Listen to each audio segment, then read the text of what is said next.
In this video, I'm going to talk about Instagram strategies that I used to follow to try to grow my audience and why I have stopped following them. A lot of these are strategies that used to be really popular and that some people are still following now, but that I have found either were never really that effective or just aren't effective anymore based on how the culture of Instagram changed, how the algorithm has changed, etc. But I find that people don't often talk about the strategies not to do. I mean, of course, a lot of the videos that I make are sharing recommendations for new strategies to try, but we don't often dwell on our mistakes. So I thought it'd be kind of fun to look back and talk about things I've done in the past that haven't always been that helpful. It's always good to be honest with y'all that, my approach to Instagram has not been 100% perfect, and we're all learning and growing and trying new things. And these are some things that I have tried that have not always worked that well. So let's get into it. Hello. I am excited to bring you the piping hot tea in this video because like I was saying, I feel like a lot of people don't like to talk about the Instagram strategy mistakes that they've made. And not all of these are necessarily mistakes, but some of it's just stuff that's gone out of style, but I think you will find it very intriguing. Also, I'm trying out a new color fit today. I don't know if you can, no, you definitely can't tell, but now you can tell. I've got a monochrome sweatsuit on because I'm actually working on a fun Friday video for all of y'all that's gonna be comparing Gen Z fashion with millennial fashion, and maybe you can guess in the comments what outfit you think this is. I think it's gonna be really fun, so if that video intrigues you, make sure you hit the subscribe button because that's gonna be coming probably next week. And let me know in the comments which generation you think I am.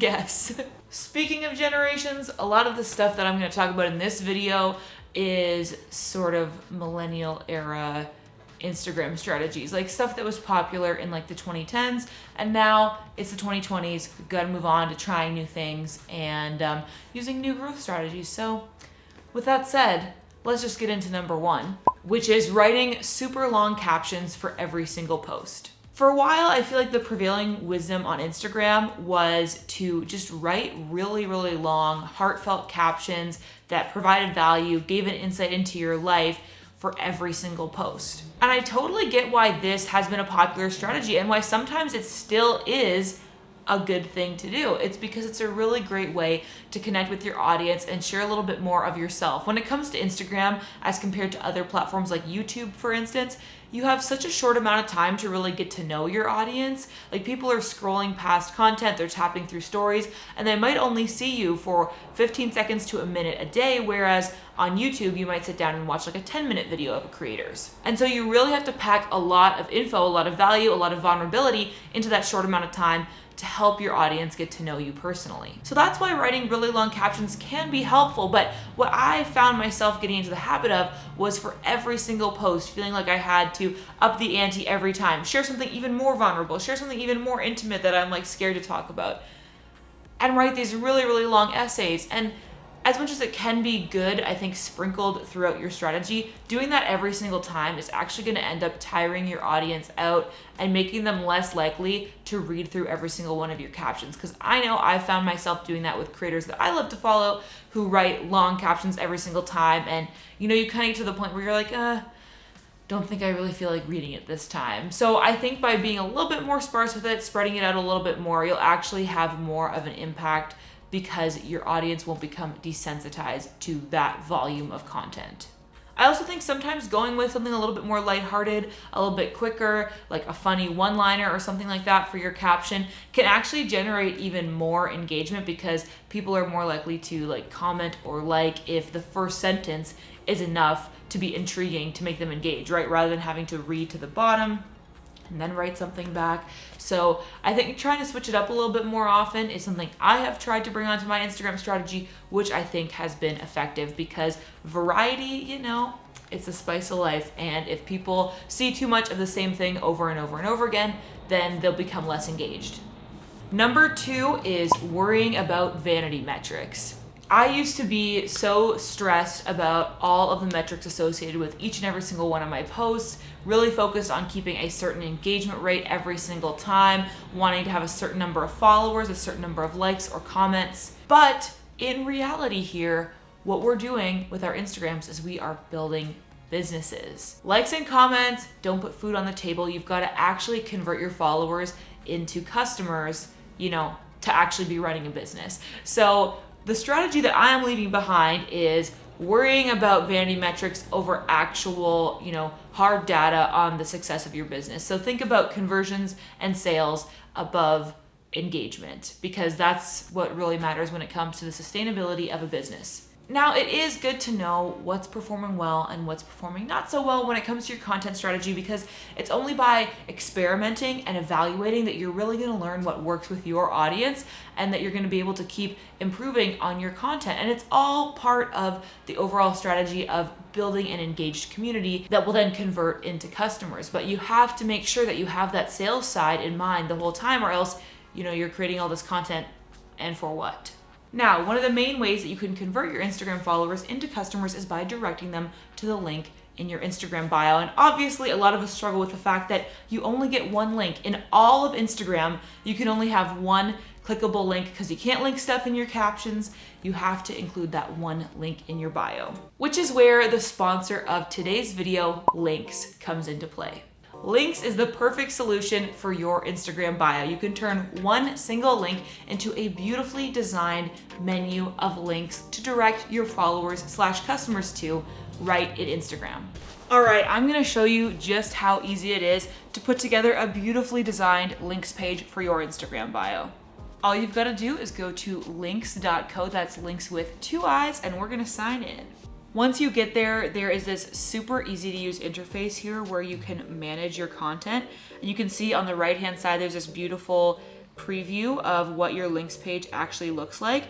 What I love about Liinks is that you actually have a ton of flexibility with the format, the layout, and how everything looks. So what I like to do is I have a little header here that says my latest video, and then I have a big thumbnail because that's what I want to send everybody to. And then below I have a section where you can follow me on other platforms, and then a section for work with me. So for instance, if you wanted to add a link to your YouTube channel, all you have to do is press this blue plus button and then choose new link. And then I'm just gonna put in youtube.com/Katie. And if I click extract, it automatically puts all the info about that link into the title and description. And then I can choose my link layout. This is one of my favorite features of Liinks, is that there's different visual ways to display different kinds of links. So you can either do just text, you can do text with a photo to the side, you can do the photo in the background, you can do it thumbnail style, which is what I do for my YouTube videos, or you can put it into a grid. So for this one, I'm just gonna do with the photo to the side. And I'm gonna change the title to my YouTube channel. And then I can click create. And then you can see that it shows up here under my follow me section. You can also add dividers, text, extra media, which I think is so cool because it really allows you to create this into a customizable menu to suit your brand, to suit what you're trying to promote. And it's so flexible and yet so beautifully designed. Like no matter what you do, it's gonna look great. At the end of the day, growing an Instagram following really is about growing a business. Whether you are a personal brand or more of a traditional business, you need to be focusing on how you can convert your followers into customers, not just about how many likes you're getting or how many new followers you're gaining. And a part of that is going to be directing your followers away from Instagram to wherever you want them to end up, whether that's your YouTube channel, your website, your online shop, whatever it might be. I personally have been using Liinks now for several months and I love how it looks. I feel like it represents my brand so well and it's super user friendly. If you want to try Liinks for yourself, then check out the link in my bio and you can use my code Steckly to get an extended 30-day free trial when you sign up for premium. Trust me, you are gonna love this. I feel like it is unmatched when it comes to the other links in bio services. Liinks is the best and I know you're gonna love it too, so check it out. The third Instagram strategy that I am leaving behind is comment pods. Yes, I used to be in a comment pod back in the day. And for those of you who are unfamiliar, comment pods or engagement groups are essentially DM group chats on Instagram of a group of people, usually in a similar niche, who are all committed to liking and commenting on each other's posts as soon as that post goes live. So the group chat will normally just be people coming in saying new post, and then everybody's got to go to their page and like and comment on their most recent post. The idea behind this strategy is that The first, half an hour to an hour of time that your post is live on the app is going to determine how far it ends up going with the rest of your audience. So if you can have a really good boost of engagement as soon as that post goes live, then allegedly that'll help you get your content in front of more people. Now, since then, the Instagram creator account itself has said that the first 30 minutes of your post being live does not actually determine the performance of your post. So we kind of know that now, but there is some logic behind this. Like, the more engagement your post gets, the more likely it is to be shown in more people's feeds and then potentially get more engagement and go further and further. Like, the more engagement you have, the more reach you're going to end up having. That's definitely how the algorithm works. But the problem with comment pods is really that it's not the most genuine or authentic way to get engagement. Generally, people end up in comment pods or engagement groups with their peers, not necessarily their ideal followers or their ideal customers. So for example, if I ended up in a comment pod with a bunch of other social media managers or social media marketing educators, I would essentially be then engaging with my competition or my peers rather than spending time engaging with people who might actually end up wanting to follow me. So not only are you kind of training Instagram to think that the kind of content you're interested in is your peers in your industry, your competition, whatever.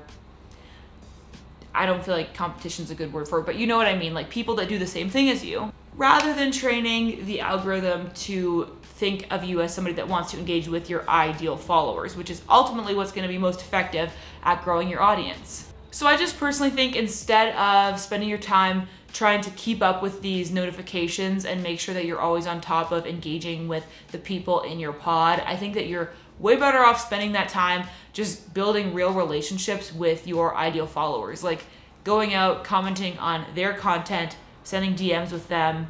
That's going to be a lot more effective than the comment pod thing. The fourth strategy that I am saying goodbye to is trying to appear and present myself perfectly on my stories all the time. I feel like a lot of us feel this pressure to always be in the best lighting and always look our best if we're gonna post something on Instagram stories. I cannot tell you how many times I've sat there taking a photo, being like, don't love that, take another one, like 5 or 6 times before I finally post it to my story, and I am just personally over that. I feel like the beauty of stories is that it doesn't have to be perfect. It's just about being there and being real and sharing stuff that is relatable or engaging to people. I have talked to so many people that feel intimidated to even post their face on stories at all, and I think it's because we have this perception that we have to appear like completely perfect and put together.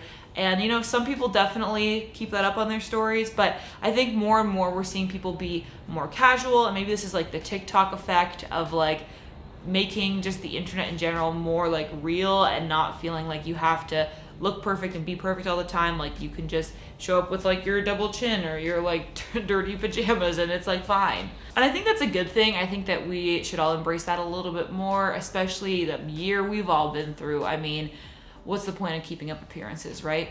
And I actually think it's more effective in connecting with your audience anyway. So if you're still feeling like you need to look perfect and beautiful every time you create an Instagram story, then join me in separating ourselves from that, removing ourselves from that narrative, and just posting what you really look like on Instagram stories and what your home really looks like in your life, and just, embracing that. It's all good.